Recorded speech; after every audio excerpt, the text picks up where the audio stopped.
All right, guys. Why do I always forget to put my headphones on? They're sitting right here. I'm such an idiot. Professional. Shut up. All right, guys. Welcome back to the Struggle with Candice Thompson. I am Candice Thompson. To my loyal listeners and viewers, thank you for coming. To my newcomers, thank you for joining. The Struggle is a podcast where I have my friends come on and we talk about things that we are struggling with normally, but now that we're in quarantine, we're going to keep it light, talk about things that are topical to hopefully make you guys laugh. Now, if you have not subscribed to The Struggle, make sure you do that. We're on all podcast platforms. We're also on YouTube. I'm starting to post them on my own personal YouTube page, so make sure you go there. I'll post the link when this is up. Rate and review us on iTunes. And last but not least, if you haven't told somebody about The Struggle and you are listening to this regularly, make sure you do that. Now, I'm going to introduce my co-host, who is not in his car this week, Mal Hall. Hey, everybody. Upgrade. I'm at my fiance's parents' house. They have internet, and I'm here. I have a website. It's malhall.com. You can check it out if you want. It's run by Squarespace. I don't get paid to say that. Social media at Mal Hall TV on YouTube. I'm starting to post content again, videos on Instagram and YouTube, so check it out. And that's it. Candice, who's our guest today? I'm so excited to have this young fellow who we go way back, way back, and I'm so happy he's here today. Everyone, put your hands together for Emile Ennis.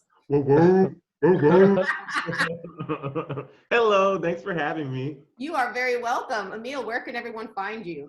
You can find me at Emile Ennis Jr. pretty much everywhere. If you want to see some thirst traps, go to at Emile Ennis Jr. on Instagram so you can see the body and appreciate it. Because we put in that work. And you can also find me, I am a host, the lead host and producer for Clever News. So that's on YouTube at Clever with 2 V's News. Nice. Clever News. You've made appearances on The Real too, right? Are you you're Yes. a correspondent on The Real? So I am, I do a segment called Stills on The Real. And if you've seen me on there, you know we have different products and then I'll describe the products to you in hopes that you buy the products that I am selling. But The Real comes back September 21st. I think we're doing it from home again this season. The last 2 episodes I did were actually at the end of last season and we did it from home. It's a process, but hey, Right. you know, gotta adjust. We gotta Right. adapt. Are any of the products Pivot and adjust. were any of the products you were pushing on The Real, were they any of them ab products so that people could have a 6-pack like yours? Or So there is one product where it is, you stand on it and it's a vibrating platform. you had me at vibrating. Calm down. Calm down. My mom really wants that product for some reason. She is it's in the closet. She's like, so it's funny because my mom was supposed to, I get all the products because I have to try it out before I go in there and sell it because they want to make sure I'm like, even though like I read a script, I adjust my script and I'm honest with people. Right. And I get all the products. So when my mom watches the episode, instead of saying, oh my gosh, you did such a great job today, sweetie, or I loved your outfit, it's always like, can I get this? Can I get that? Can I get this? I'm flying out there. And so my mom's from Delta, so she flies for free. So she would just fly out here, get her products and fly back. Like come with the empty suitcase and then go back to Atlanta. So her plan was to get this vibrating platform thing that's supposed to like help you tone up and tighten. Yeah. And all that stuff. And it's been sitting in the closet. So I'm like, Mom, I'm not spending $100 and something to send the product that was way less than that because it's so heavy that I can't send it. So it's still sitting in the closet and she asks about it at least twice a week. Send me a picture of it. I want proof that you still have it. It is literally up in the closet. I like that she just flies out for the products, not to see you. She's like, I'm here to pick up. She'll stay for like a day and then just bounce. Yep. Black people always want a hookup. Black people always give me that Red Lobster hookup. I need some biscuits. When Red Lobster used to be so good back in the day, and now I go there after living in LA, I'm ooh. And you're like, how did I not get salmonella? Yeah. Emile, I have to tell people how we met. We have a very interesting origin story. Yes. How'd you meet? We met So I used to have a roommate. So the apartment that I've been in, everyone who listens to this podcast knows my apartment struggles, but they also know that I've been in my apartment for over 11 years now. And my original roommate, when I first moved in this apartment, was Shanice Lewis, who is Emile's cousin. Mhm. Oh, wow. Yeah, and Shanice and I, we met doing a show on BET called Hell Date. Shout out to Hell Date. Hell Date. Ain't no shame in where I came from, right? And so that's how we met. So I moved in. Shanice was living here first, and then I moved in after she had some roommates that were leaving. You moved in at 16 years old, huh? Oh, me? Absolutely, yes. Yeah. Yes. I was actually 12 now. 12. Oh, okay. Okay. And so that's an ongoing joke of me. I tell people I'm 28 years old. So anyway, You look it, so. thank y'all. Yeah. And so what year was it when you came and stayed with us? So Shanice told us it was one summer. She was like, is it okay if my younger cousin who wants to visit LA, if he can stay here for the summer?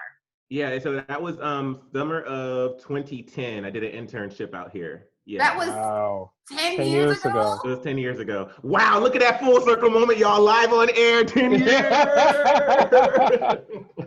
A decade. Whoa. That was a decade ago, yeah. That was a decade ago. And Where then are I you moved from? out here. I'm from Atlanta originally. Oh, So I okay. was going to school in North Georgia, and I wanted to do an internship. I found an internship with a production company out here, came out here that summer, and then I actually moved out here the year later in 2011 after my graduation, right after graduation. And you stayed with us again, right? I stayed with y'all again. This time though, I was like more of a real roommate because I was planning on staying like as long as possible. Side note, that summer, like I was bored, so I wanted to audition for The Voice. Did I know this? Did I know this? I think you did because that's kind of what ended the time that I spent at the apartment, because my audition song was it was Sam Cooke. What was it? Oh, Sam Cooke, I Was Born by the River. Yeah. So I was belting, like every time Candice would come home from work, she'd probably hear me outside. She would come, I was like, I was born by And Shanice had enough. Shanice was like, you gotta go. It was a month straight of me singing, I was born. Suffice to say, I did not get cast on The Voice. That was the wrong audition. Did you win? No, I didn't even make it past the audition round. Sorry, my cousin has Sam Cooke Tourette, so you're just gonna have to deal with that. I was like, Shanice, you did not say that he was gonna be belting out every time, every day when you asked if he could stay with us. That was information that I needed to know. No, I like that he's. I didn't mind. I like that he said he was bored. I've never been bored and gone like, you know what? Let me get on this reality talent show. When you're bored, you go to the movies or some shit. This guy. I was broke though. It was free to audition, and at the time I was broke. I was broke. I can't go to the movies, but I still want to have fun. I'm gonna go audition for The Voice. I was born by the river. That's hilarious. Oh my God. Well, Emile, you and I have that in common because one time I auditioned for American Idol. How'd it go? Well, so it wasn't like, you know how you watch American Idol and you see the people like in line to do the auditions? It wasn't that. So what they were doing is they were trying to narrow even that down. So they had a group from American Idol come to Cincinnati to just have like Cincinnati auditions. So it was like pre-auditions for that. But I did make it to the finals of the pre-auditions. I made it to the finals of the pre-auditions, but didn't make it any farther. Okay, but low key, you should be proud of that because I didn't even make it past the pre-auditions. I sang a couple of notes and they were like, we're good. Oh, can I do it one more time? Let me try it one more time. I was born. How about now? Was that better? He didn't know any of the other words of the song. He just kept saying, I was born. Oh, man. You've seen enough, right? You've seen Yeah. Right. enough. So stupid. I'm so happy that you reminded me of that, because that was, I feel like either I just didn't remember it, or maybe I hated it so much that I suppressed it. You probably suppressed it because it was loud. It was loud. And I was singing the full song. You guys are just getting a taste. Yeah. That's hilarious. Oh, I feel loose today. I just came back from my chiropractic appointment. Have you guys ever been to a chiropractor? Mm-hmm. Yeah. Have you watched? Wait, what? I don't know that I really believe in it. Well, that's what I was going to ask you guys, if you had experiences with it. So the reason why I went is because I have really bad TMJ. And so I had seen one of my Instagram followers messaged me and was like, have you seen this guy? Because he heard me talking about my TMJ on a podcast. And he was like, have you seen this guy? I think his name is like Dr. Hightower or some shit like that on YouTube. He's a chiropractor who like fixes people's TMJ. And I was like, oh, I never even thought about TMJ being like a chiropractic issue. And then I thought about it and I was like, yeah, it makes sense, because all the muscles, and if you're leaning to like one side in your spine, whatever, it could cause stress or whatever. And so I started watching a bunch of chiropractic videos on YouTube, which I highly recommend. They're very soothing. They're like, I don't know if you guys are into ASMR. Soothing. Oh yeah. Yes, when you hear the Yeah. yeah. So yeah, that's a good one. Yeah, oh man. So yeah, I went twice this week to a guy, because I was just like, you guys don't understand how much pain I am in with this. Like it makes everything, like just eating too. I can't open my mouth a certain width. It's like, it's very annoying. And I get sharp pains at night when I put my night guard in. Anyway, but I have been feeling some relief. He's been using like the cryotherapy on my jaws, which I think he's working out. Like you can feel the knots in my jaw, so he's working those out for me too. So yeah, so I think it is. But you guys have never. You said you've been, and Emile, have you gone before? I've gone. Have you ever heard of The Joint? Yeah, that's where I went. Yeah, I've seen it. Yes, there's this place called The Joint, and it's more like you can pay like a monthly fee, and you can go a certain times a month. I just went for, because they have like an introductory rate where you can go for a lower price for one appointment. And I just went to try it out. And I don't know when it happened, because I have like this pain in my upper left side region. And I don't know where it came from. So I was like explaining to the guy where I have this pain, thinking that maybe he can solve it. He did nothing for me. I left there still in pain. A hair flip. He did nothing. Yeah. I think I've been to a chiropractor 4 times. Only one time did I go because I had pain. And it actually, like, it did relieve that pain. It was like,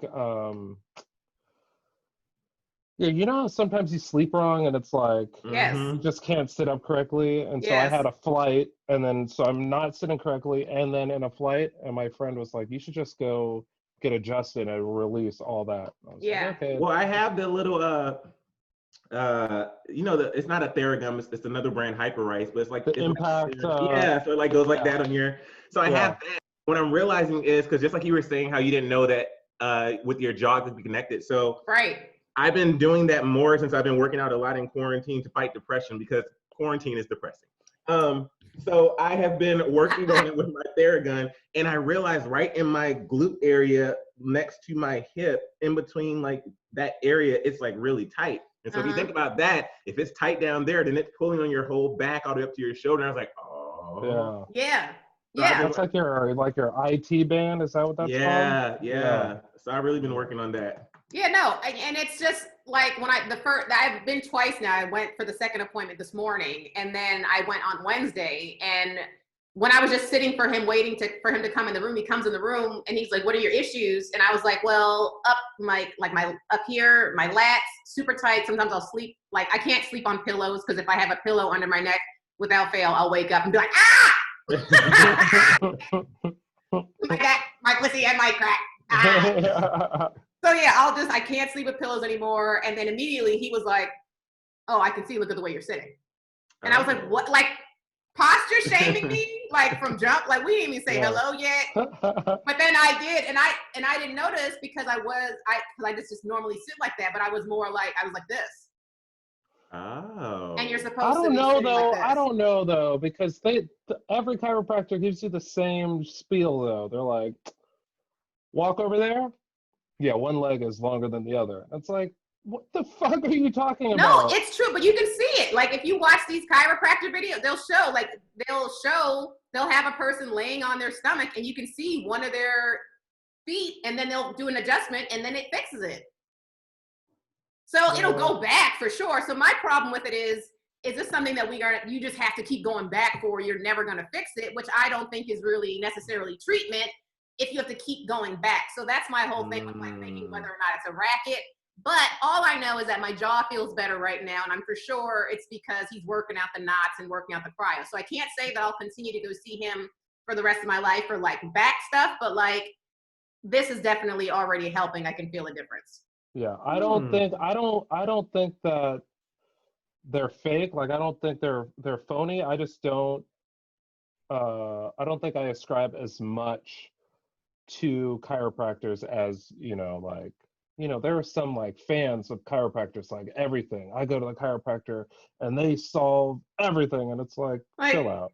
They can't solve everything because you keep going back. It's not solved. Right. It ain't solved. So that's my only thing is why there has to be like a permanent fix for it, but maybe there's not. What would the permanent fix for bad posture be? Unless you got like, you have to work those muscles. Like you just have to, I don't know. You have to mentally just like tell yourself to do that all the time. Which is what I have been doing. So you see me now, I'm like this. Mm-hmm. When I started the podcast, guys, I was like this. Yeah, be more like Mona Lisa. Yeah. Yes. This is good. I'm going to stick with that. All right. Let's get into it, guys. Let's get into it. Sorry, I had to digress with my chiropractic issues. Hey, listen. Hey, this is what happens just getting older now. This is what happens. Like, we talk about how we sleep wrong, and this is just, we all have to deal with it at some point. It's hella relatable, I would say. Let's talk about, I was going to start with Emmy stuff, but I kind of want to talk about Ellen because I don't know what's going on with her. Mal, have you heard what's going on with Ellen? No. What's going on? All I know is that I've heard from people that have worked with her and worked on that show that she's not a nice person. Yes. And it makes sense because she just seems phony to me. Yes, and what's interesting... I'm dancing, so I'm a nice person, bitch. No, you're not. What are you hiding? What are you hiding? Oh, my God. All I know, like you, I had heard from numerous people she was an evil person to work for, like no eye contact. Like I had heard that from, like you couldn't look her in the eyes. I'd heard that for years.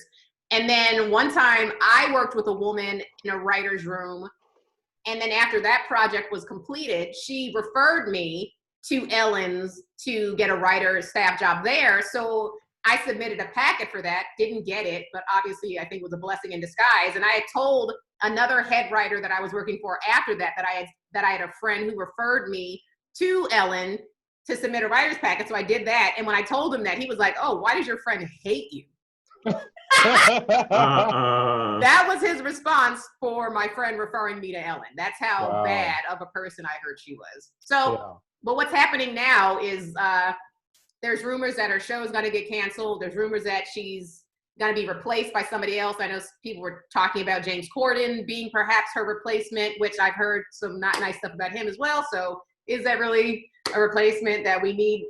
Who knows? But she also, I mean, there's rumors about her too, also with this child trafficking stuff that's happening. There's so much going on. She's a chairperson at Warden's or Mayfair. Wayfair. No, but her name, her name, she had a line on Wayfair. And there's too much. It's too much. And here's the thing. If you were in the industry, you for sure have heard something about Ellen, because before all this stuff came out, everybody in the industry's like, yeah, I heard this, I heard that, I heard this, I heard that. I've never directly had an interaction with Ellen. I will say, I was cast to be on Ellen's Game of Games. Oh, yes. Which I thought that was gonna be my big break. I was like, oh, I'm a host. I get to meet one of my favorite hosts, because Ellen used to be one of my favorite hosts. I was like, I'm so excited. So I was cast, and I went to that. And I was thinking, oh, I'm going to be on the show. Like AJ was in the audience. Like AJ's my boyfriend. They have like your family members in the audience. I'm like, okay, I'm for sure going to be on the show. Mm-hmm. And I'm sitting in the waiting room with everybody, and they're like, okay, so everybody get excited. So, okay, when we get out there, we need energy. So when Ellen comes out, yeah, they're like, we need you. Oh, they're like, we need you like overly excited. And I'm like, okay, keep in mind it's like 7 a.m. I don't have that energy yet, sir, but I will turn it on. And so I'm sitting here, I'm getting amped up, and then they start splitting us up in the groups. And I think they were shooting multiple episodes that day. So it was at least 50 people in the room. And so they would pull like, can we get this person, this family, this couple? Okay, cool. The first group goes, that's for that episode. The second group goes, that's for that. Third group goes, I'm like, okay, how many shows are we shooting today? Because I've been here for at least 6 hours and I still have not been called. Then all of a sudden I realized I'm in the misfit crew because it's 6 of us sitting here who have not been called. It's at least 4 o'clock. AJ is still in the audience, keep in mind. And they come in, they're like, all right, guys, so unfortunately you did not make it onto the show, but we do have something for you. Here is an Amazon Alexa. I was like, here's a CIA spying device. They're like, here's an Amazon Alexa, and we can also get you tickets for the Ellen show. I was like, okay. So I left there, went to Veggie Grill, and I took my Amazon Alexa. I still use that Alexa to this day. And I never got my tickets to the Ellen show. Now, with that being said, never got those tickets. I have heard rumors, and there's another story that I have about Ellen and her behavior, but I can't tell because of the nature of where it happened. However, just know, like I said, in the industry, it is widespread and known that she is difficult to deal with. That's the rumor that goes around. Again, I experienced it directly, but there's people who have. Yeah. And I already mentioned it. I don't care, because these are, again, rumors that I think not everybody is, but people who going down rabbit holes, like such as myself in quarantine, have discovered this information. But I've already mentioned that, there's alleged ties to her with child trafficking and stuff. Whether that stuff is true or not, I have no idea. But people have been, Pizzagate, people have been posting like video footage of her with like an ankle monitor on. And allegedly her and Oprah are on house arrest. That's like the rumor. The list of celebrities that Mal, sir, you need to go. He doesn't know. He won't. Actually, I was gonna say don't go down the rabbit hole. It is so. There was a couple weekends ago, and I went down this rabbit hole, and I was like, oh no, please let me back out. I was like, you are Alice in Wonderland. I was like, what is going on? Because they were talking. There's this whole thing called Pizzagate, and then Jeffrey Epstein. So know about Pizzagate?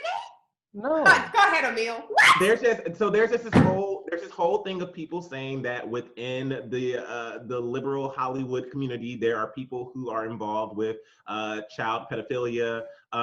They're involved with human trafficking, specifically child trafficking. It's true. Jeffrey Epstein, and he had his sex island where he was having sex with young girls, and they're saying that a lot of celebrities are actually involved with that. And then the Wayfair thing, they were saying that they were trafficking and they were like breaking all this stuff down. And I went down the hole and I said, listen, quarantine's enough, okay? Quarantine is enough for me to deal with. I cannot take this on as well. And I said, pause. Yeah. I said, let me just back up. And so now, and keep in mind, there's like another strain of this where there's QAnon, and then there's people who are saying that Donald Trump is the savior, and that's where you lost me. And that's where, right, and that's why it gets so annoying to me, is because like, oh no. Oh wow! See the government. that was my charger falling out of the whatever. Right. or the government. Oh, I'm on somebody's list for sure. Me and my friend have a conspiracy Thursday every week where she comes over and we just go down all types of rabbit holes. But the alleged Pizzagate. You don't remember that, Mal, hearing about this? It was election. It was when Hillary was running against Trump. And I don't know if it was 2016 when this story hit, or maybe earlier, maybe in 2015. I don't know. But there was a story about a man who showed up at a pizza place with a gun because he wanted to shoot it up because he had heard that they had a pedophile ring in the basement that Hillary Clinton was tied to. And yada, yada, yada. Yada, yada, yada. Yada, yada, yada. Some evidence has surfaced that allegedly the FBI and the NYPD have access to. They've seen footage of some heinous stuff being done by politicians that we trusted. And In the pizza place. I don't know the location of where the video is from. I don't know the location. Not at the Papa John's, however. Please don't be Pizza Hut. Please say it wasn't Pizza Hut. I will say this, though. So one of the pizza places that was linked to the pedophile ring, not the one that the one that the guy showed up with the gun, that place is called Ping Pong Pizza or Comet Pizza, and they play ping pong inside. That's why I got confused. Comet Pizza that's allegedly has a basement in it that's a pedophile ring, and then there's a place that was near to it that also was linked to it called Besta Pizza, and Besta Pizza had the pedophile logo as their logo. Just FYI, which when they got called out for having the pedophile logo as their logo, they immediately changed their logo. Oh Lord. What is the pedophile logo? So the FBI has identified certain logos that pedophiles use to communicate with one another. So for example, if I was a pedophile and I wanted people who were in the know to know, I would wear this logo. And they do it in front of our faces all the time now. But once you know what the logo is, you'll see it all the time. So it's like the Illuminati stuff where they said you cover one eye. Correct. And throwing up the sign. So, I mean, the logo, once you see, is everywhere. The logo is on robes that Pope Francis wears, just FYI. Now, wait a minute. You can Google that. Don't worry, I am. Yeah. Yeah. He's like, I'm going to do it right now, actually. But I mean, the Catholic Church and pedophilia, that's not news. You know what I'm saying? So,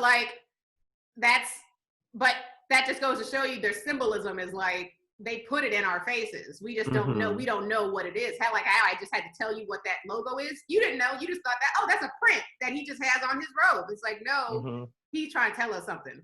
And so a lot of people are saying that's going to be their downfall because they just throw these symbols in our faces. And then all of a sudden, once you know what they are, it's like, oh, they're everywhere. So, interesting. Ellen, did you find it? I'm looking at some. I'm looking.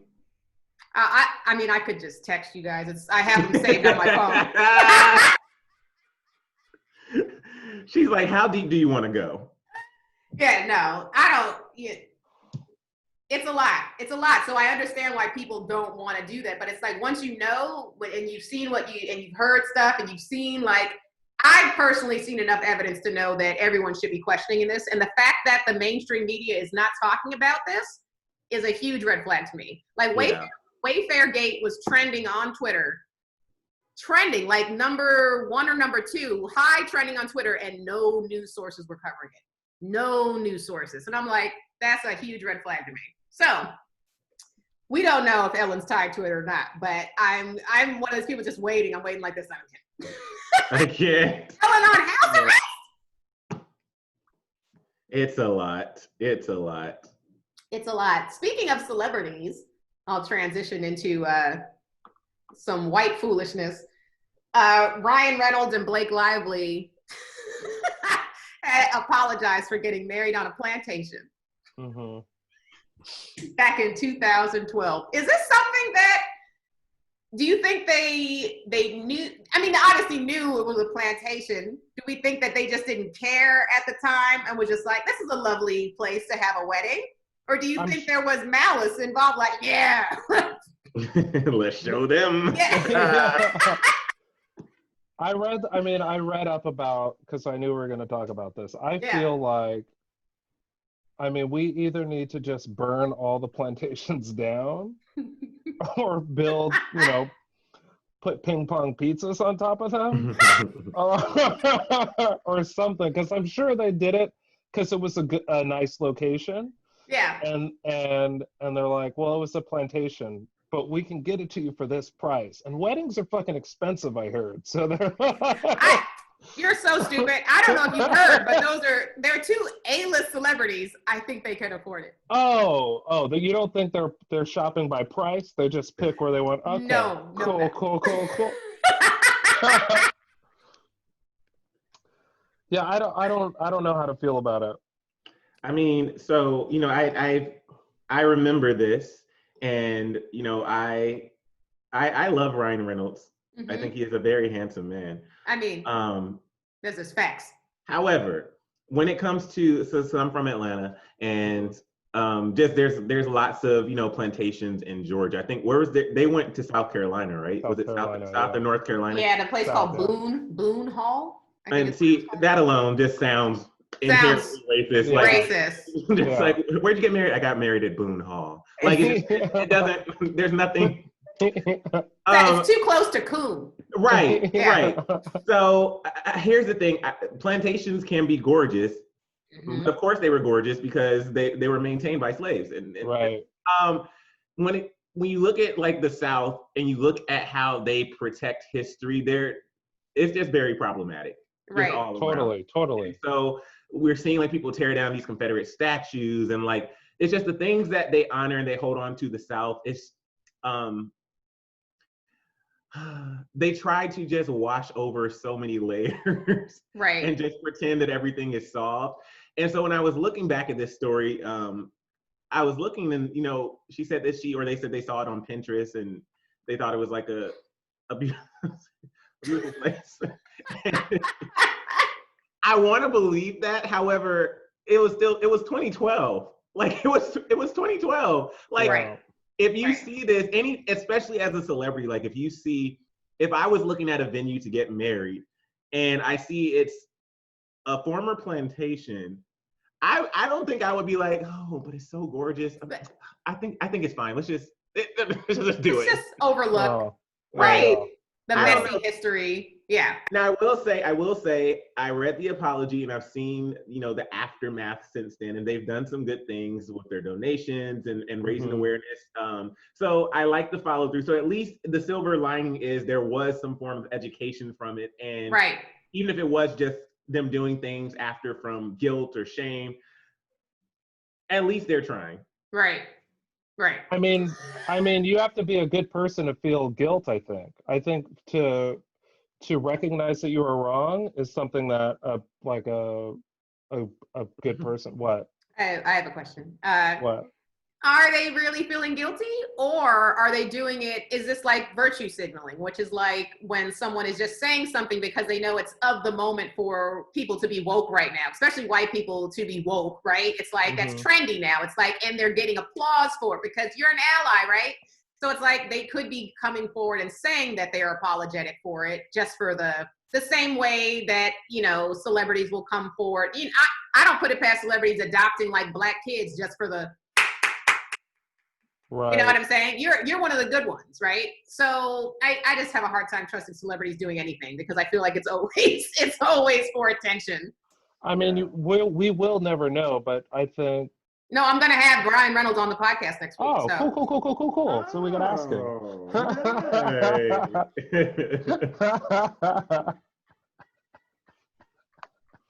Hilarious. Wait, what's worse than a plantation to have a wedding for white people? Is there anything worse than a plantation? Because a Holocaust, like Auschwitz. How about because I was gonna say I was trying to think of a joke. So I was like, well, you think that's bad? You should have seen his wedding to Scarlett Johansson at Auschwitz. And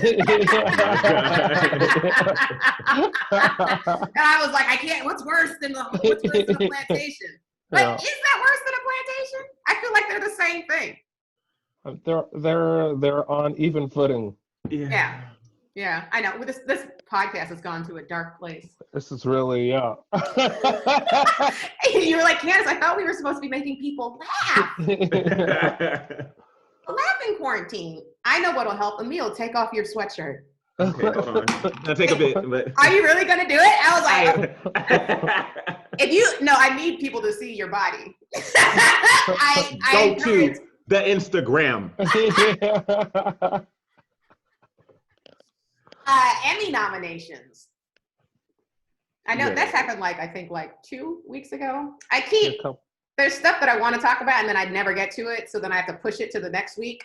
So I'm a little behind with the Emmy nominations. Leslie Jones made some announcements for them. I don't really know what's going to happen with the Emmys. Are they going to do they're going to do like a Zoom Emmy, is that what's happening? Well, I want to know. Well, I know because like I think the VMAs are going to be actually happening, like happening, where it's going to be in person. I don't think they're going to have an audience. So it's going to be interesting to see how they're. I know Keke Palmer's hosting that, so it's going to be interesting to see how they do that. Oh, that's dope. Yeah, and BET Awards, they did virtually, and I heard that was really good. I go back and forth with BET Awards because some years it's great, some years it's not. I heard surprisingly this year was really good. Well, that's great because my girl Amanda hosted it. Yes. I still didn't. I feel like a bad friend because I didn't watch it. But. Well, here's the thing. I have gotten to the point where award shows, it's easier for me to just watch the highlights and the clips. Yes. So I saw Amanda's intro. I watched the highlights because I was gonna say I don't have time, but we're all in quarantine. I have the time. I just no. Amanda did a great job. And here's with the Emmys, it's going to be interesting because I've always had a dream to win an Emmy award. Me too. Or at least be nominated. Like that's one of the things where, because for the rest of your life you are an Emmy nominated blank. Yes. Right. So that's like a dream. Yes. If I was nominated this year, I think low-key I'll be like, God, why? Like out of all the years, you're gonna have me be nominated during COVID-19 when people are quarantined. One, people aren't really watching award shows anymore. Two, I'm not gonna have the audience to be like, I just want to first and foremost thank God for this opportunity and everybody who believed in me. Like I want the music to start playing for me, but I feel like in quarantine, if we're on Zoom, they're gonna be like, right, go, ain't nobody watching anyway. Like, I just don't know. I wouldn't know if I should be excited or bummed. Like I want to know how they're going to do it. No, but I know.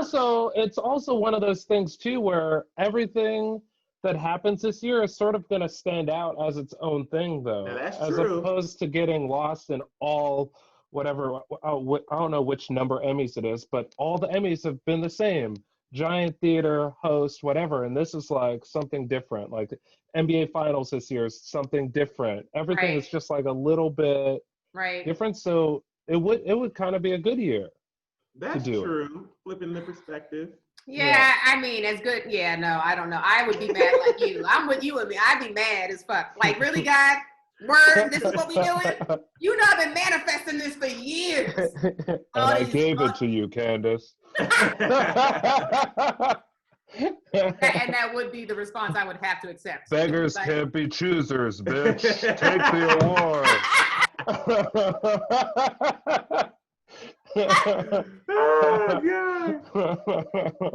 But some of my faves did get nominated. I live for Insecure. Yeah. Issa, and Yvonne, so I love them. Yes. I will say I love Kerry Washington. Yes. From Scandal Day, she got nominated for Little Fires Everywhere. I have a problem with that show, but continue. Well, okay, so here's the thing. I love Carrie, and so I have like a binge list. So I'm going down the list, and Little Fires Everywhere is on the list. It's very high up. I just haven't gotten there yet, but I've heard nothing. You haven't seen it yet? I haven't seen it yet, but I've heard great things. Well, you haven't talked to me. Oh.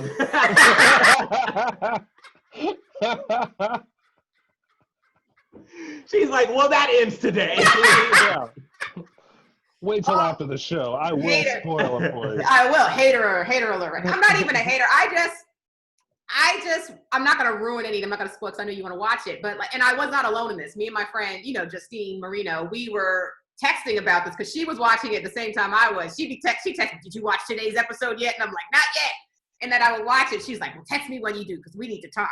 And so a lot of it to me seemed a little contrived, but the ending is what made me the most upset. You'll see. You'll watch it and just be like, really, word, this is what we did. And also, I have to critique Kerry Washington's her lip acting, her teeth. I think we may have talked about this before on the podcast. I don't remember. Yeah. But it's a thing. Like they now have COVID masks with Kerry Washington's mouth and lips on it. Yeah. I tried to buy one. Yeah, because she's always like, it's all. But that's a skill. That's a skill. Lip quiver. It is, but calm down. Like, I don't want to, it's too much. Did you ever, she had a Netflix movie that I watched, and that's when I realized, like, hey, it's too much. Was it American Son? Yes. Yep. Mm-hmm. It's too much. It's too much. So it's getting to the point where now it's farcical to me to watch her, because it's like, I think she's known that's her move, and it was fine when she did it a couple times in a project, but now that it's like every scene, every scene. Her signature. We're like, Carrie, in this scene, can you do that lip quiver? She's like, I got you, fam. Let's take that one again, Carrie. If we can get a little bit more lip in there, please.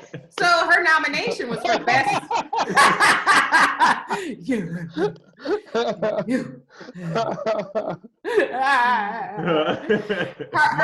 My note on set is always, Mal, if you could give us a little bit more energy, just a little bit more energy, that'd be nice. And Carrie's like, if we could just get a little bit more lip, Her nomination was for best lip acting, right? That was I do love her though. I will say I was disappointed. Do you watch Pose on FX? No, I watched the pilot a while ago because someone told me how good it was, and then I forgot. I watched it, liked it, but I forgot to revisit it again. So Pose is a fantastic show, and the actresses and the actors are just incredible. Billy and Porter's in it, right? Yeah, Billy Porter's in it, Angelica Ross, MJ Rodriguez. Like, It's such a great show. If you haven't seen the show, Angelica Ross, for me, had me in tears with one particular episode and scene, and just follow. It was just, I thought for sure she was going to get nominated. So I was upset that she didn't get nominated, or any of the actresses from the show. It was really just Billy Porter, which I love Billy Porter, and that's great. I just thought that some of them should have been nominated. Right. But then, this is the caveat though. I looked to see like who was nominated in that category, and I was like, oh.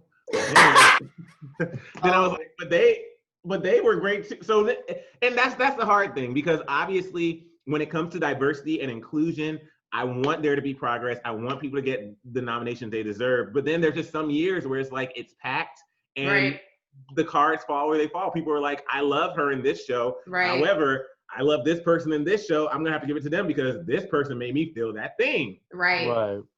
Sometimes it's just steep competition. Yeah. Yeah. Was there another Black show that got nominated? Or am I making that besides Insecure? Am I making Black that Lady up? Sketch Show. Black Lady Sketch Show. Yeah. And I think the director, got nominated even for that, a Black chick. So I tried watching Black Lady Sketch Show. Let's talk, yes. Let's talk, yes. And actually, like almost every single actress in that show, I've been fans of in other projects for years. For some reason, that show just didn't hit for me, and I kept trying. And you know it's bad when, because I'm like how Issa said, I'm rooting for everybody black, everything black, like same. So I said, if it came, I'm going to watch this, and I sat there.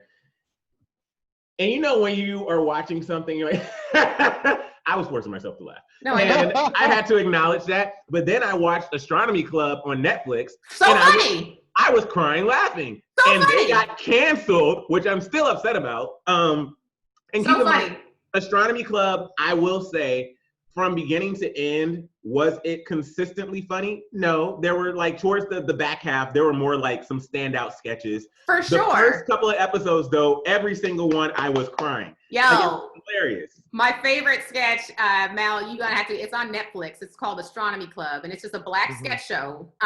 There's on the second episode, the Twilight Zone, or the Twerk Zone is what it's called, I believe. Hands down, one of the funniest sketches I've seen in like years. Oh, for me, okay. I think it may have been on the premiere. It was the gingerbread house. Oh, yes. I remember that one. I think that was on the first or second episode. I think that was on the first one. Yeah. It got me. Yeah, no, James the Third. He's the one who does the Cat Williams impressions. He's so funny, so talented. That guy's gonna be huge, I think. But yeah, Astronomy Club, I feel like for sure should have got a second season, and Black Lady Sketch Show, I felt the same way. Like it was one of those shows that I went in like, rooting for like, this is gonna be great. I'm so happy to be here. I'm so happy this is finally happening. But it did kind of fall flat for me as well. And I will say that sketch shows, like you were saying, like it's hit or miss. Like there's gonna be some, and that's literally every sketch show that has ever existed. I don't think people understand how difficult it is to make sketches that are really funny. And there's gonna be some that are funnier than others. And even like you can go on Chappelle's show and find some sketches that weren't that funny. Like that's just the nature of sketch shows and the nature of comedy. So, but yeah, I'm happy. Look, because white people have been allowed to be mediocre since the beginning of time and get nominated for that. So if it's just to get a name and be able to say that Black show is nominated for an Emmy, I'm here for it all day. Yeah. Did you have any? Did you look at the list, Mal? Did you see any that you wanted to be or that? Yeah, the Emmy, like, I've never been a huge Emmy, like, I'm not a huge award show watcher. Like, I don't go to I don't have award parties or anything like that. Yeah. I looked at the list, and I think it's mostly because almost every year I haven't seen most of the things that are being nominated. So I'm like, yeah. Cool. Good for you. So you don't care. Are you watching anything right now, binge watching? Candice, I don't know if you know this, but I live in the woods now, and there's no like streaming or like streaming TV to be had, so it's kind of tough. So you don't even have, I didn't even think about that. I was only thinking about in relation to my podcast because everything revolves around me. And so I didn't even think about that. So you can't even watch Netflix anymore? No, Netflix is a no-go for me. Like if it's not on DirecTV, I can't watch it. You gotta leave that family. You gotta leave your kid and her leave. You gotta choose your kid over Netflix. Unfortunately, you made the wrong decision. Dear God, Emile, are you binge watching anything in the moment? So it's taken a pause. So I've been going. I was very open because I know this is called The Struggle. I was very open. A couple of posts ago on Instagram about my struggle with depression, and that's been like a whole life thing. And actually, a couple of years ago, my mom opened up to me and my partner just randomly. She was staying out here. She came to visit. This was before the real, so she wasn't here to get. She wasn't here for products. She actually came to see me. But during that trip, she actually opened up about her struggle with depression. And that was very important for me because, in the Black community, in Black families, we don't talk about mental health. So for her, she's in her 60s now, Jamaican, and, we just don't talk about those things. So for her to open up and like say what she was struggling with and has been struggling with, I was like, oh, this is deep because, obviously with mental health, there's like other things that can be passed down. And so if my mom is struggling with depression, then of course that's something that I could have as well, and it explains so much. And so we bonded over that. But I opened up on my Instagram a couple of days ago talking about my struggles with depression. And in that, not only did I have people like identify with that, but I also have been telling people, I've started to post more workout photos. They're shirtless photos. And yes, this is the third Yes, trap. you have. All that being said, something that I've always, at least for the past 5 years living in LA, I've really gone hard on my workouts because it helps me to fight depression. Like it's a release and the endorphin. It does something to my body and it really helps. So I have been doing more working out than watching TV recently. But the last thing I binge watched was, you're like, hey, Emile, what have you binge watched? I'm depressed. Is that a show on Netflix? Right. But I want you to talk about this. This is great. The last thing I binge watched was Dead to Me on Netflix. Yes, yeah. Wow. So I just finished both of those seasons. And that got nominated, right? It got nominated. That got nominated. And oh wow, why am I blanking on the lead characters? But they got nominated as well. Christina Applegate and Cardinelli. Linda. Yes, Linda Cardinelli. Yeah. So fantastic. That's a great show. And again, instead of me saying what I binge watched, because I haven't really. Okay, so real talk. Yes. I used to do this when I lived with you and Shanice. I used to do this too. So it's something about me. There can be, like Lady Gaga, there could be 100 people in the room. No, there could be like 100 shows on TV that I need to be watching right now that are brand new. Instead of doing that, my ass sits here every single day, and this is without fail. I turn on Fuse, and I watch the Parkers, and then I watch my wife and kids. Sometimes they play Moesha or Sister, and I will sit there and I'm just happy as can be. I've seen the season finale of the Parkers in quarantine at least 8 times now. I will sit there every single time, like, oh, Nikki, you ended up with Professor Ogilvy. That's so sweet. Like, there's so much more quality television I can be watching, and I will sit and watch all of these reruns, and it can't be explained. Okay, first of all, that is quality programming. Okay. It's comfort TV. That's like comfort food. It's comfort TV. They did just add a bunch of black shows on Netflix. They added Moesha's on there now. I was about to say the Girlfriends. Girlfriends. The Girlfriends. Which I'm excited that Girlfriends is on that list because low-key, when I watched Girlfriends growing up, I watched it in Atlanta. So I want to rewatch the whole series because it's in LA. Here, yeah. Like, oh, I know where that is. That's down the street. Like, yeah. I'm excited. I'm excited. That is a good reason to watch it. And Tracee Ellis Ross, I think that's where she made a big name for herself, was there. And I don't think a lot of people know this, but Kelsey Grammer was the showrunner on that show. Yeah. Kelsey Grammer. I was like, what do you know about these black women? Right. Every time I saw his name pop up, I was like, Frasier? It was such an interesting discovery with that, and it did make me. I went back. I remember, and I've been unpopular opinion. I'm like the only black person besides my dad who watches Frasier. My mom watches too. It's great writing. I'm sorry. I understand that the aversion because you're just like, okay, rich, pretentious white people, but it's like I can look. I mean, that's what it is, and they lean into those characters so hard they make fun of themselves. So it's like it's so. To me, it was like Frasier is fantastic. Anyway, and I also want to say that Girlfriends, that was before Sex in the City, right? Wasn't it like? Don't worry, I'll do a quick research. Yeah, that's the problem is I don't have a fact checker here at I'm a struggle. So Girlfriends premiered September 11th, 2000. Ooh, that started. 2000?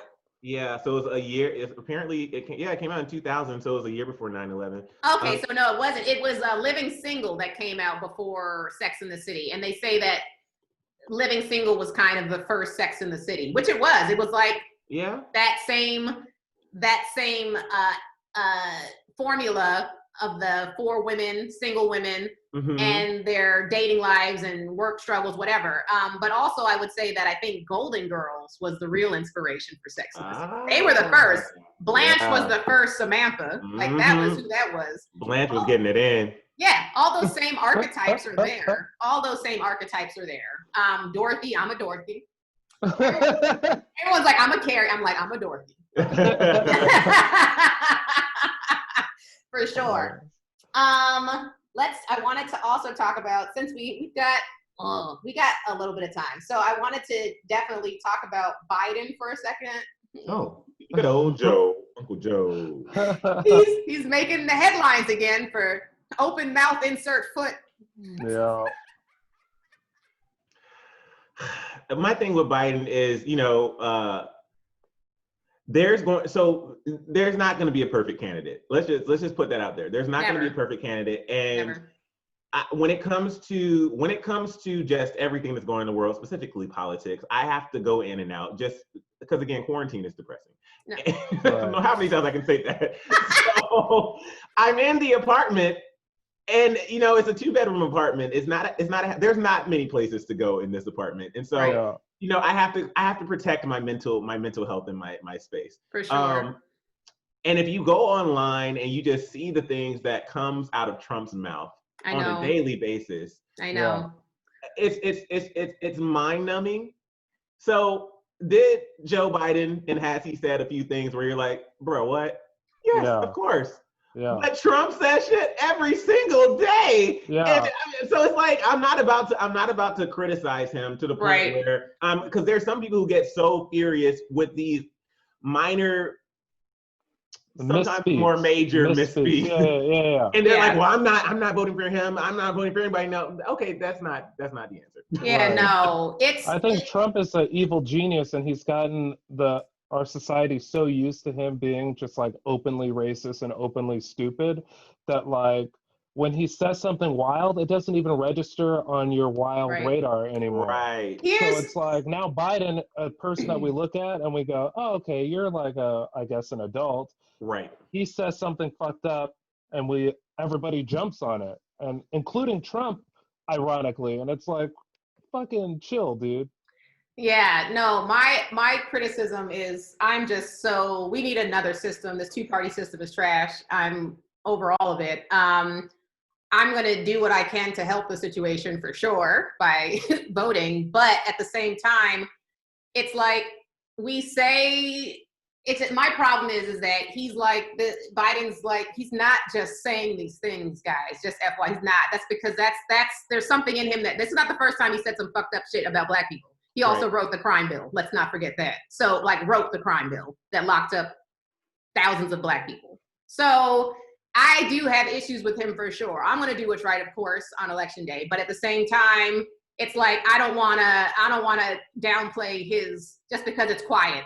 His shit's quiet. Trump is just loud. That's the difference. And yes, Trump is making it worse because he's emboldening his supporters. But at the same time, that lets me know I can't trust Biden either. So I'm not going in here thinking he's going to do anything for Black people. I'm not.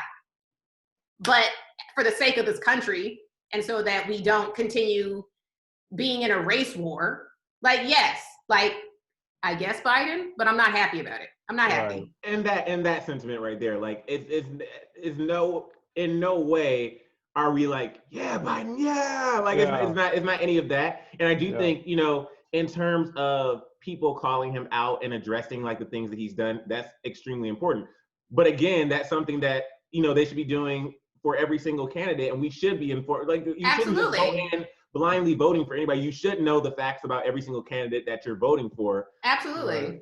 Absolutely. It's just the people there are certain people who it just gets too extreme where I'm like, I get what you're saying. However, we just can't have a situation where Trump continues and we deal another 4 years of this. For sure. Yeah, no, I don't know if America could survive that. I mean, we're already on fire. We're literally burning. Oh, I did want to also, did you see, because I had never had a problem with this woman before, but Karen Bass, Representative Karen Bass, she was allegedly supposed to be one of his top picks for VP. And then a video came out of her at a ribbon cutting for Scientology. I was like, oh, Karen. First name was Karen, then First her name is Karen. Do we need a Black woman named Karen right now? No! She's like, I got the name, let me do some of the Karen behaviors. Scientology, that's another thing where in the industry, that there are a lot of Scientologists, people you don't even know practice Scientology who are involved. And, I never like to judge anyone's beliefs because I remember, growing up, when I was in middle school, my mom worked in North Georgia in Alpharetta, and it was like a bougie area. And so she put me in a school up there that was predominantly white. And I was introduced to a lot of different things. There were, I had a friend who was a Wiccan, which I was like, girl, what? I'm sad. We were in we were literally in choir practice one day, and this girl pulls out a Ouija board. I was like, I need to go. I'm so confused. She's been too much of the craft. I was introduced to a lot of things. So but again, I don't like to. She pulled up to school on a broomstick. She was like, I'm here. But introduced to a lot of things. With Scientology, though, I watched this documentary years ago, Going Clear, I think was the name of it, on HBO. Yes. And I was like, whoa. Whoa. So I remember, though, my personal connection to Scientology. No, I am not a Scientologist. So yes, go on. There was a time in my life during my broke days where and keep in mind, let me not just because I appear on the reel sometimes, I'm still broke. I'm doing better than I was, a lot better than I was, but LA is expensive. Okay. Yeah. Very expensive. So there was a time where I was a cater waiter, and if you don't know what that is, that means there's events and there's waiters. Cool. So one event was, and we used to do all these nice, there were nice events, and we had to sign NDAs for everything. I'm pretty sure, I don't know how long the NDA lasted. It was years ago, so I'm talking about it now. Yeah. We did a Scientology banquet, and it was like an anniversary or whatever for something. And I remember we got there and we went, it was in like one of their buildings in Hollywood. And I was just like, okay. And we were like setting up and they were just like, no pictures, no this, like, it was like all these stipulations. And keep in mind, like, we're there for the event from beginning to after it's over. And I remember, first of all, seeing, and this I won't say, but I did see some celebs there where I was like, you're a Scientologist? Some black celebs. Like, I was confused. Was Terry Crews there? No. I can confirm Terry Crews was not there. But there were some well-known celebs there, and there was like without saying them, there was the white celebs who we all know to be Scientologists. They were there. Right. Elizabeth Moss is one.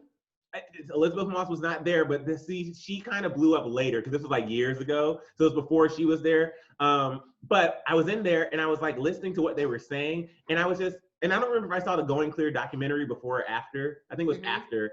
But I was just listening to what they were saying. I was like, I can see, based on how they present things, how this could brainwash you. Because if you're in there for long enough and like and everybody's like clapping and you're like, okay, oh, yeah, okay, cool. Yeah.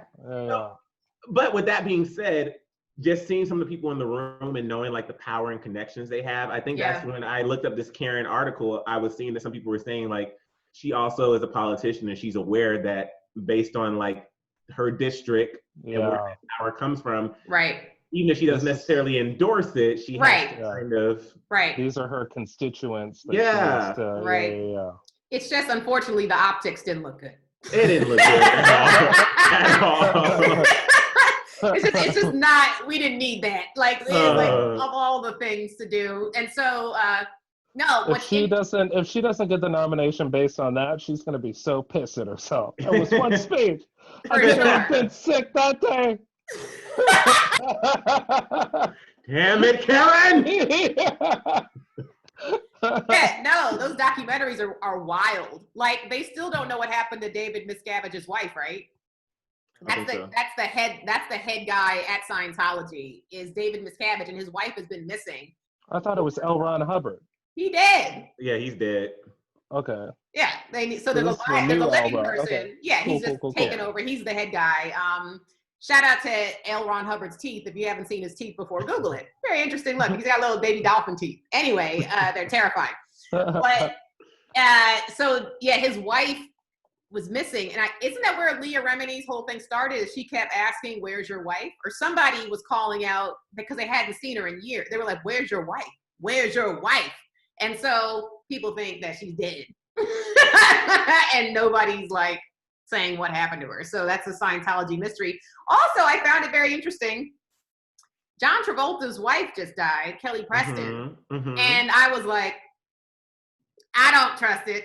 They said she had breast cancer. You know me being the conspiracy mind. I was like, well, their son also died years ago too. He was like 16 when he died. Yeah. And now she's dead at only 57. And you hadn't heard from her in so long. It's like, all the Scientology business, I'd be like, It's scary. And it's, and that's the thing, when you go down the rabbit hole, you run into some things. And so here's the thing, if we just visualize with me, we're going down this rabbit hole like Alice in Wonderland. Yes. You're gonna see some crazies down the hole. Like you're gonna see the Mad Hatter. You're like, what? So you're running into that. But then the wild part of conspiracy theories, and this is where it's so hard. The wild part of conspiracy theories is, even though you can go down this hole and there can be some crazies, there's also a lot of sprinkles of truth. So Absolutely. It's like trying to decipher what is the truth amidst all this crazy stuff. And Absolutely. That's why it's so hard to climb out the hole. Once you're down there, there is no coming back. There is no coming back. There isn't. And that's that we were talking about. Candice has been down in the rabbit hole for the last 30-something years. Up to my neck. Dirt. And it is, that's what's so frustrating. We mentioned it earlier about like the QAnon and like all these people that are exposing so many things about these pedophile rings, which need to be exposed. But at the same time, they're like, Trump is our savior. And I'm like, y'all can't be saying that. Like, it's like, part of that is true. Yes. Like the Epstein stuff, that's the stuff that's coming to the surface right now. That's not by mistake. Like this stuff is finally coming to the surface for a reason. You get Epstein now, and then now he's dead. And then Ghislaine is now arrested, and now more like, not long after Ghislaine was arrested, that's when that Wayfair shit came out. So it's like, that to me is like, there's something there. People are leaking, and it all started with Harvey Weinstein when he got caught up. That's when all this shit started coming to the surface. And so there is, like you said, there's nuggets of truth, but then they discredit themselves by saying some fuck shit like Trump is the one that's going to save us. They also say some fuck shit like, they've also said like JFK Jr.'s not really dead. They said he's coming back. Oh. And I'm like, so you really deep. I'm like in the shower area. You like that. You down there. I put on my scuba gear. Candice is like, so I have my conspiracy certificate that certifies me to go deep down into this hole. The air gets real thin down there, so you gotta come. I'm still in beginner classes. And that's not on accident. The air gets thin, so you believe more of these stupid conspiracies. Jeez. But yeah, they're saying JFK Jr. is not dead. He's coming back. He's on an island with Tupac and Elvis. Tupac and Biggie and Elvis. Oh, wow. Yeah, wow. So stupid. So we gonna be mad though. What if he comes back? We gonna be sitting here stupid. They was right this whole time. I mean, if he comes back in 2020, I don't think any of us would be surprised. They literally showed us UFOs and nobody paid attention. No, nobody. And I know someone whose parents worked at NASA, and he said they were abducted. Oh, they were abducted. I was ready for the story. I mean, they were probed. They may as well have been, but no, they worked at NASA, and they confirmed. They were like, no, aliens are for real, for sure, 100%. Of course. There's a story that I just saw like on Instagram, and it was like a real article that had been made years ago. And it was some soldiers that had discovered some weird contraption, like a UFO type thing, and they all turned to stone. Wait, what? I'm not kidding. This was a real article. This is a real, like, this was in the news, but it was like so long ago, and they never could figure out what, or maybe they did figure out, just didn't tell us. But yeah. Anyway, shit's real, guys. Shit's getting real. I'm telling you, the Stay Puft Marshmallow Man could walk down the street in 2020, and I'd be like, oh wow! I literally just searched "soldiers turned to stone," and there are articles. Wow. Yeah, I'm not making. Yeah. That's the thing. And that's why I'm just over everything, because it's like they don't tell us the truth about anything. Like, you have to search for yourself. So people, when they immediately like roll their eyes at conspiracy theorists, and I will also say, and I may have said this on a previous podcast, but like the term conspiracy theorist came from when JFK got shot, people that were questioning it. So that, because they wanted to discredit those people because they were finding out truths. So the CIA labeled those people conspiracy theorists so that people would discredit them. Just to let you know the origin of those words. So people who question things are not necessarily crazy. You should question everything. You should question everything, because they're not telling us the truth. And so, but the front man of the conspiracy theorist groups are often like kind of crazy, so it's easy to like not believe. Think about it though, and that's why it's so hard, because it's like they have nuggets of truth, but then they'll say some crazy shit like the earth is flat, and you're like, you can't say both those things. Yeah. You're gonna lose me. Conspiracy theorists need a better publicist to help out with the image. For sure, but there has to be a little bit of crazy to find out the stuff that they find out. Like, because I'm like, you see the way I am. We're all at different levels. It's like me, Emile, Mal, right? Like, this is how we are stacked up. So like, and I've only watched. I think it's the other way. It's the other way, Candice. You're at the bottom. I'm at the top of the ground level. Right. Looking down into the hole. You're right. I'm in the hole. Right. So when you think about it, like I'm that person that will watch what other people have produced regarding their research, but I'm not the researcher. I'm not like putting together documentaries. So think of that level of like dedication you have to be the person that's doing the whole production. Like, I'm not there, but I'll watch it for sure. I'm there for it. Okay. Last thing I want to ask before we got to get out of here is, we're talking about politics, and we all know that Kanye is potentially going to be on the ballot. I don't know. I mean, he didn't fill out all the paperwork, but I think people might be able to still write him in. My question to you is, who would Kanye West have to pick as his VP for you to vote for him? Would you feel confident if Kanye was like Michelle Obama? Oh, now see why I was prepared to say there is absolutely no person, living or dead, that you could say, but I love me some Michelle. I started listening to her podcast the other day on Spotify, and she just has a special place in my heart. However, I don't think that even she would even if he said Michelle Obama, she would be like, absolutely not, sir. Like, absolutely. Yeah. I don't think there's anybody who. Nobody? No. What about Bernie? What if he said Bernie? No. That would be that would just be a conflict from no. What about Common? What about Kendrick? What about the whole Wu-Tang? Yeah. So. My thing with the whole Kanye situation is just again,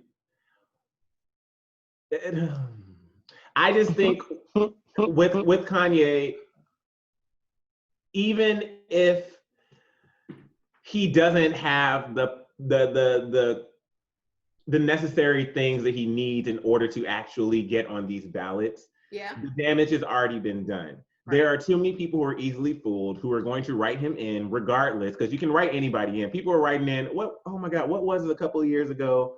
I can't remember. It was something stupid though. It was something stupid. Right. And people will write anything in. And we already have like the issue of people not really effing with Biden. So then there's going to be people like, oh, well, Kanye, I love Kanye, and they're not doing enough research. And it's so stupid. As simple as that. It's as simple as that for some people. And it's like, okay, I'm going to write him in. And if we look at, the previous elections, just seeing like how minor things can really just flip the switch. Yeah. But then on the flip side, we want to go down conspiracies or just facts. If the election was hacked in 2016, what has changed? What has changed? Nothing. I'm like, if they hacked the election in 2016, we are doing all that. And I still will go into the booth and I will do what I need to do to make sure that Trump does not get elected. I will do my part. However, I just really want somebody to explain to me from 2016 to now, as far as protecting our actual voting system, what has changed? Because I really haven't seen anything major to say that.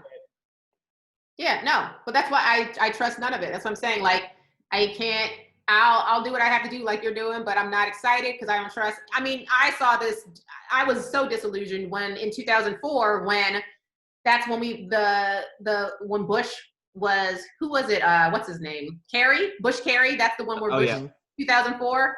And we literally saw them steal an election. We knew it was Florida. That's what the hanging Chad shit. We saw them. They wouldn't even try to hide it, and it was just like, what am I doing even voting? They know who they want. They know they're gonna make whatever, regardless of what we had to say. So that's why I'm so just disillusioned with the whole political process and everything, but whatever. If you've seen Scandal, all of it is rigged. It's all rigged. There's so much corruption and murder and deceit and backroom dealings. Yeah, that's why I'm just like, you can get mad and whatever, but it's all in vain, because is anything going to change? No, because the elite people that run this fucking country, they're the ones that are really in charge. Those politicians are just puppets doing what they want. So anyway, that's another rabbit hole you guys can go down. Look up the Hegelian dialectic. Anyway. Lord have mercy. I know, it's so much. You guys, but we're gonna keep calm and carry on, aren't we? Oh, I love both of you. Thank you for being here, Emile. This was fantastic. Thank you. Yeah, no, this was great. Once again, guys, if you have not subscribed to The Struggle, make sure you do that. We're on all podcast platforms. Rate and review us on iTunes. Also, subscribe on YouTube. I'm posting on my personal page now, so go there and subscribe. And tell someone, if you're listening to this regularly, tell somebody. I'm Jokes by Candice on social media. Mal, one more time, where can people unfollow you? Unfollow me at malhall.com, at malhall on social media, malhall TV. Don't even think about watching anything on there. It's all fucking trash. And Emile, one more time, where can people find you? You can find me at Emile Ennis Jr. You can find me at my body at Emile Ennis Jr. on Instagram. I just want to make it clear so that people know that I did not harass you sexually while you were here. Because I can clear it up because this body it came in the past 5 years. It was way after. I was scrawny and it's been a journey. Yeah, I was like, I couldn't really remember what you looked like back then, and also you didn't walk around with your shirt off, so I didn't know at all what was underneath. But I will say now, keep posting those thirst traps.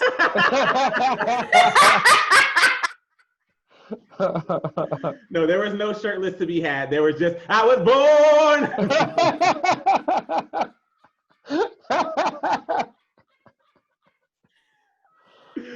Well, let me know if you need a place to stay now. Right. Anyway, you guys, this has been fantastic. Till next time. Thank you so much. Thank you. Yep. Later. Bye.